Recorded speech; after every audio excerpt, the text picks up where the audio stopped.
Complete শাটডাউনের অংশ হিসেবে রাজধানীর মেরুলবাড্ডা এলাকায় সরকারি চাকরিতে কোটার বিরোধিতা করে আন্দোলন করছেন ব্র্যাক বিশ্ববিদ্যালয়ের শিক্ষার্থীরা। বিশ্ববিদ্যালয়টির কয়েকশো শিক্ষার্থী জড়ো হয়ে রাস্তা অবরোধ করে এই আন্দোলন করছেন। এতে মেরুলবাড্ডা এলাকায় যান চলাচল সম্পূর্ণ বন্ধ রয়েছে। বৃহস্পতিবার সকাল 10:30টার পর শিক্ষার্থীরা রাস্তা অবরোধ করে আন্দোলন করছেন। সরেজমিনে দেখা যায় কয়েকশো শিক্ষার্থী ব্র্যাক বিশ্ববিদ্যালয়ের সামনে রাস্তা অবরোধ করে রেখেছেন।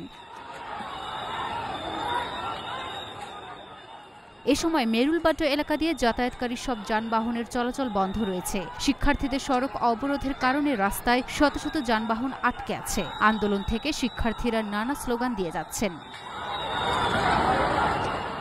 ব্র্যাকের শিক্ষার্থীদের অবরোধের এক পর্যায়ে পুলিশ তাদের ধাওয়া দেয়। এ সময় প্রথমবার শিক্ষার্থীরা পিছু হটলেও পরে তারা পুলিশের দিকে তেড়ে আসেন। শিক্ষার্থীরা পুলিশকে লক্ষ্য করে ইটপাটকেল ছুড়তে থাকেন। এক পর্যায়ে পুলিশ সাউন্ড গ্রেনেড ফাটায়। বর্তমানে শিক্ষার্থীরা ব্র্যাক ইউনিভার্সিটির ভেতরে অবস্থান করছেন।